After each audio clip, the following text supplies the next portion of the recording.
सारे बूथों की पर्चियां भी गिननी पड़े और उसके बाद नेशन कहे कि जी हम ट्रस्ट करते हैं, पॉलिटिकल पार्टीज के हम ट्रस्ट करते हैं, इसमें 6 घंटे एक्स्ट्रा लगेंगे, एक दिन एक्स्ट्रा लगेगा, मैं तो इसको कर डालूंगा कि 100% गिनना, तो ताकि उसके बाद लोगों का मुंह तो बंद हो जाए। 100% भी गिननी पड़े तो सो व्हाट, कर लो, लेकिन नेशन का ट्रस्ट डिस्ट्रॉय ना होने दो। ईवीएम डिफेंड करने पे मुझको गाली क्यों पड़ती है? क्योंकि जनता में ट्रस्ट जाने लग गया। उसको रोकने के लिए इलेक्शन कमीशन क्या कर रही है?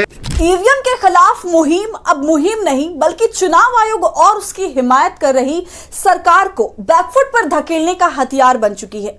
ये अभियान अब ईवीएम को हटाने या इस मशीन से छुटकारा पाने से कहीं ज्यादा ये लड़ाई इस बात को देश के हर एक नागरिक के सामने ये साबित करने की हो चुकी है कि इस देश की केंद्र सरकार और चुनाव आयोग कितने जिद्दी और इस देश की चुनावी व्यवस्था में अविश्वास को बढ़ावा देने वाले हैं। और यही कारण है अब चुनाव आयोग के एक पूर्व मुख्य चुनाव आयुक्त को सामने आकर यह सवाल करना पड़ा है कि अगर इस देश के लोगों का विश्वास सिर्फ इस बात से जीता जा सकता है कि वीवीपैट की पर्चियों और ईवीएम के नतीजों का 100% मिलान हो, तो ऐसा करने में आखिर हर्ज क्या है। नमस्कार, आदाब, आप देख रहे खबर अड्डा और आपके साथ मैं हूं सुम्बुलीरम। ईवीएम को लेकर बयान, सुझाव और प्रतिक्रियाएं कई आ चुकी हैं और इनमें से अमूमन हर एक खबर अड्डा ने आपके सामने रखी भी है। लेकिन अब जो सबसे बड़ा सवाल सामने आया है वो किसी आम नागरिक या चुनावों को महज सत्ता में लोगों को बिठाने और हटाने का खेल समझने वाले किसी नौसिखिए से नहीं बल्कि एक ऐसे व्यक्ति की तरफ से आया है जिन्हें समझ है कि लोकतंत्र में चुनावों की अहमियत क्या है, चुनावों में लोगों का विश्वास बनाए रखने की जरूरत क्या है, लोगों की आस्था लोकतंत्र में मजबूत करने से लोकतंत्र की सेहत को फायदा क्या है। संक्षेप में कहे तो एक ऐसे व्यक्ति का बयान है जो चुनाव और चुनाव आयोग दोनों को बेहतर ढंग से समझते हैं। हम बात कर रहे हैं पूर्व मुख्य चुनाव आयुक्त एसवाई कुरैशी की।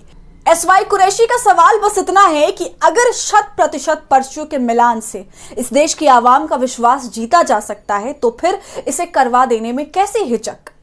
अगर 5-6 घंटे या एक दिन देर से ही चुनाव के नतीजे सामने आए तो इसमें ऐसी कौन सी परेशानी है। इसके आगे पूर्व मुख्य चुनाव आयुक्त साहब कहते हैं कि अगर चुनावी प्रक्रिया और उसमें इस्तेमाल हो रही किसी भी चीज को लेकर अगर इतना संदेह और अविश्वास उनके समय में हुआ होता तो वो हर हाल में पर्चियों की 100% गिनती करवा देते ताकि इससे सबका मुंह बंद हो सके।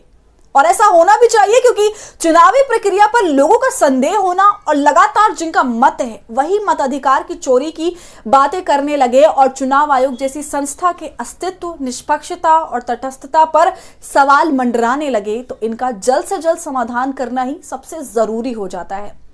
सुनिए आखिर एसवाई कुरैशी का इस पूरे मामले पर मत क्या है। सारे बूथों की पर्चियां भी गिननी पड़े और उसके बाद नेशन कहे कि जी हम ट्रस्ट करते हैं, पॉलिटिकल पार्टीज के हम ट्रस्ट करते हैं, इसमें 6 घंटे एक्स्ट्रा लगेंगे, एक दिन एक्स्ट्रा लगेगा, मैं तो इसको कर डालूंगा कि 100% गिनना, तो ताकि उसके बाद लोगों का मुंह तो बंद हो जाए। 100% भी गिननी पड़े तो सो व्हाट, कर लो, लेकिन नेशन का ट्रस्ट डिस्ट्रॉय ना होने दो।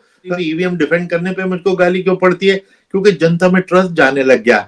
उसको रोकने के लिए इलेक्शन कमीशन क्या कर रही है? शायद इस घोर अविश्वास के माहौल में अगर चुनाव आयोग को अपनी साख और लोगों का खुद पर विश्वास दोनों को कायम रखना है तो उसे या तो इन विकल्पों पर राजी होना होगा या कोई ऐसा उपाय खुद जनता के सामने रखना होगा जिससे कि यह साफ हो सके कि इस देश की चुनावी व्यवस्था को कहीं से भी कोई खतरा ईवीएम से नहीं है। क्योंकि भारत के चुनाव कहीं से भी पाकिस्तान और बांग्लादेश के चुनाव जैसे नहीं हो सकते जिन पर लोगों का ही भरोसा नाम मात्र ना हो।